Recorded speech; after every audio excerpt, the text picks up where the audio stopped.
Hello guys, welcome back. നമ്മുടെ recipe സീരീസിലെ 5ാമത്തെ recipe ആയിട്ടാണ് ഞാൻ ഇന്ന് വന്നിരിക്കുന്നത്. ആൻഡ് ഇത് ഒരു കാരമൽ കസ്റ്റാർഡിൻ്റെ റെസിപ്പിയാണ്. കാരമൽ കസ്റ്റാർഡിൻ്റെ ഫസ്റ്റ് സ്റ്റേജ് എന്ന് പറയുന്നത് കാരമലിൻ്റെ പ്രിപ്പറേഷൻ ആണ്. അപ്പോൾ അതിനായിട്ട് നമ്മൾ കുറച്ച് ഷുഗറും അത് സോക്ക് ചെയ്യാൻ പാകത്തിന് മാത്രമുള്ള വെള്ളം എടുത്തിട്ടൊന്ന് കാരമലൈസ് ചെയ്തെടുക്കുന്നുണ്ട്. അപ്പോൾ അതിന് വേണ്ടിയിട്ട് ഇത് നന്നായിട്ട് ബോയിൽ ചെയ്യുക, അതിൻ്റെ കളറ് മാറി ഈ ഒരു പരുവാവുന്നത് വരെ ബോയിൽ ചെയ്യുക.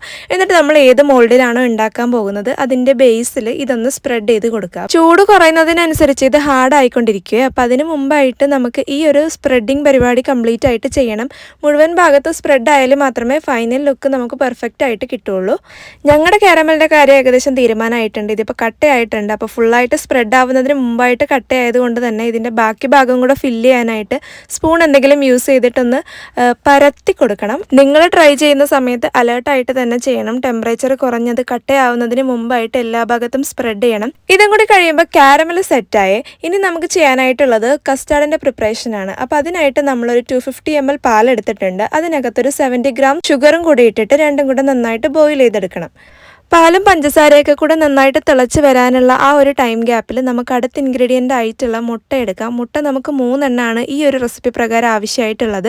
അതെടുത്ത് വെച്ചിട്ടുണ്ട്. പാല് തിളക്കുന്ന സമയത്തിനുള്ളിൽ നമുക്ക് ഇതൊന്ന് ബീറ്റ് ചെയ്തെടുക്കാം. എഗ്ഗ് ബീറ്റ് ചെയ്യുന്നതിന് മുമ്പായിട്ട് കുറച്ച് വാനില എസൻസും നട്ട്മെഗ് പൗഡറും കൂടി ഇട്ട് കൊടുത്തു കഴിഞ്ഞാൽ അതിൻ്റെ ഒരു ഫ്ലേവറും കൂടെ നമ്മുടെ കാരമൽ കസ്റ്റാർഡിന് കിട്ടും. ബീറ്റ് ചെയ്യാനായിട്ട് നമുക്ക് വിസ്കോ മെഷീനോ എന്ത് വേണമെങ്കിലും യൂസ് ചെയ്യാം. പക്ഷേ ബീറ്റിംഗ് എപ്പോഴും നന്നായിട്ട് ചെയ്തിരിക്കണം. ഇല്ലെങ്കിൽ നമ്മുടെ കസ്റ്റാർഡിനകത്ത് ചെറിയ ചെറിയ കട്ടകൾ ഉണ്ടാവാൻ സാധ്യതയുണ്ട്. പാല് തിളച്ച് വരുന്നതിന് മുമ്പായിട്ട് തന്നെ ഈ എഗ്ഗ് ബീറ്റ് ചെയ്ത് കറക്റ്റായിട്ട് വെക്കാൻ ശ്രമിക്കുക. അപ്പം നമുക്ക് ടൈം വേസ്റ്റ് ആവാതെ പെട്ടെന്ന് തന്നെ ഇതിൻ്റെ വർക്ക് കംപ്ലീറ്റ് ചെയ്യാൻ പറ്റും. മുട്ടയൊക്കെ റെഡി ആയിട്ടുണ്ട്. ഇനി പാല് തിളച്ചോ എന്ന് നോക്കാം. അപ്പോൾ പാലും കൂടെ തിളച്ച് കഴിഞ്ഞിട്ട് കുറച്ചൊന്ന് ചൂടാറിയതിന് ശേഷം വേണം ഇത് മുട്ടയായിട്ട് മിക്സ് ചെയ്യാനായിട്ട്. ബീറ്റ് ചെയ്ത് വെച്ചിരിക്കുന്ന മുട്ടയിൽ പാല് തിളച്ച വഴിയെ ഒഴിച്ച് കഴിയുമ്പോഴത്തേക്ക് മുട്ട കുക്കായി പോകാനുള്ള ചാൻസ് ഉണ്ട്. അപ്പോൾ അതുകൊണ്ടാണ് ഒന്ന് ചൂടാറിയ ശേഷം മിക്സ് ചെയ്താൽ മതിയെന്ന് പറഞ്ഞത്.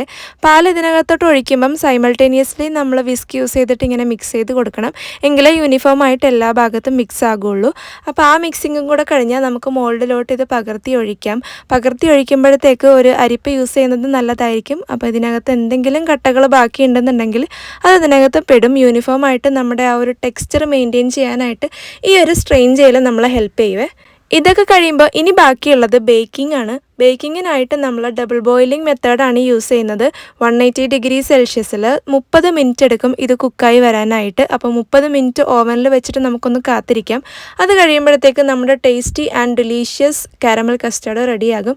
അപ്പോൾ അത് നമുക്കൊന്ന് എടുത്ത് നോക്കാം. എടുത്ത് നോക്കിയിട്ട് കുക്കായോ എന്ന് നോക്കാനായിട്ട് തൊട്ട് നോക്കിയാൽ മതിയല്ലോ. നമ്മളൊരു ഫ്ലൂയിഡ് കൺസിസ്റ്റൻസിയിൽ അങ്ങോട്ട് കൊടുത്ത സാധനം സെമി സോളിഡ് ആയിട്ട് തിരിച്ച് കിട്ടിയിട്ടുണ്ട്. അപ്പോൾ ഇത് തന്നെയാണ് നമ്മുടെ കാരമൽ കസ്റ്റാർഡിൻ്റെ ഒരു കൺസിസ്റ്റൻസി എന്ന് പറയുന്നത്. അപ്പോൾ ഇതിനെ നമുക്ക് പുറത്തോട്ട് എടുത്ത് വെച്ചിട്ടൊന്ന് ചൂടാറാൻ വെക്കാം. അത് കഴിഞ്ഞിട്ട് വേണം ഇതിനൊന്ന് ട്രൈ ചെയ്യാനായിട്ട്. ഫൈനലി നമ്മുടെ കാരമൽ കസ്റ്റാർഡ് റെഡിയായി നമുക്ക് കിട്ടിയിട്ടുണ്ട്. ഇനി ഇതിൻ്റെ ഡീമോൾഡിങ്ങും പരിപാടികളൊക്കെ കണ്ടു നിൽക്കാൻ ഭയങ്കര രസമുള്ള കാര്യങ്ങളാണ്. വേറെ അരമണിക്കൂർ സമയം കൊണ്ട് നമ്മുടെ കസ്റ്റാർഡും മോൾഡും കൂടി ഉണ്ടാക്കിയെടുത്ത ഒരു റിലേഷൻ തകർക്കാനായിട്ട് നമുക്ക് ആയുധം എടുക്കേണ്ടി വന്ന അവസ്ഥയാണ് ഗൈസ്. കത്തി എടുത്തിട്ടായാലും കാരമൽ കസ്റ്റാർഡ് കിട്ടണമെന്നുള്ളൊരു വാശിയിലായിരുന്നു ഞാനും. എങ്കിൽ പിന്നെ അതിനെ ഞാൻ പ്ലേറ്റിലാക്കി തരാമെന്ന് എൻ്റെ കെട്ടിയവനും. അപ്പം അങ്ങനെ നമ്മൾ നമ്മുടെ കാരമൽ കസ്റ്റാർഡിനെ ഫൈനലി കുലുക്കിയെടുത്ത് അങ്ങോട്ട് പ്ലേറ്റിലോട്ട് തട്ടിയിടുന്നുണ്ട്. അപ്പോൾ നിങ്ങളൊന്ന് ഫൈനൽ ലുക്ക് കണ്ടു നോക്കൂ. ഇത് ഇഷ്ടപ്പെടും. ഇഷ്ടപ്പെട്ടെങ്കിൽ ലൈക്ക് ചെയ്യണം. നിങ്ങളുടെ അഭിപ്രായങ്ങൾ കമൻറ്റ് ചെയ്യണം. ഈ റെസിപ്പി കണ്ടാൽ തന്നെ നിങ്ങൾക്ക് ട്രൈ ചെയ്യാൻ തോന്നുമെന്ന് എനിക്കറിയാം. അപ്പോൾ ട്രൈ ചെയ്തിട്ട് എന്താണ് അഭിപ്രായം എന്നുള്ളതൊന്ന് കമൻറ്റ് ചെയ്യണം. എന്തെങ്കിലും സംശയങ്ങളോ കാര്യങ്ങളോ ഉണ്ടെങ്കിൽ ചോദിക്കണം. ഇതാണ് നമ്മുടെ ഫൈനൽ പ്രോഡക്റ്റ്. അപ്പോൾ ഇതിൻ്റെ ലുക്ക് ഒന്ന് മാറ്റി പിടിക്കാനായിട്ടും കുറച്ചുകൂടെ അട്രാക്റ്റീവ് ആയിട്ടുള്ളൊരു ലുക്ക് കൊടുക്കാനുമായിട്ടും നമുക്ക് കുറച്ച് ഗാർണിഷിംഗ് ടെക്നിക്കുകളൊക്കെ ഉണ്ട്.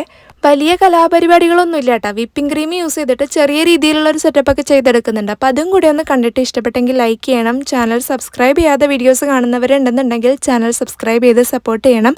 എന്തെങ്കിലും രീതിയിലുള്ള റെസിപ്പീസോ കാര്യങ്ങളോ ഞങ്ങളുടെ വീഡിയോസിൻ്റെ ഭാഗമായിട്ട് കാണാൻ നിങ്ങൾ ആഗ്രഹിക്കുന്നുണ്ടെങ്കിൽ അതും കൂടെ ഒന്ന് ഞങ്ങളുമായിട്ട് ഷെയർ ചെയ്യണം. അപ്പോൾ വീണ്ടും ഒരു വീഡിയോ ആയിട്ട് കാണുന്നവരേക്കും ചിന്ന വണക്കം. Okay, by.